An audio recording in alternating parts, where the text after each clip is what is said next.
সুস্থ থাকতে হবে, নিজেকে ভালো থাকতে হবে। অবশ্যই ভালো থাকার চেষ্টা করো।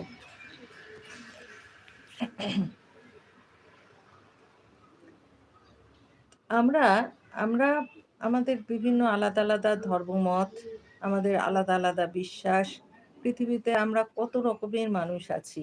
একেক প্রান্তে একেক রকম আ ধার্মিক বিশ্বাস আমাদের থাকে। কিন্তু প্রত্যেকেরই আমাদের যে পথ দিয়েই যাই না কেন, আমাদের বিশ্বাস সেই একটি সুপ্রিম পাওয়ারের উপরেই তো নির্দিষ্ট থাকে।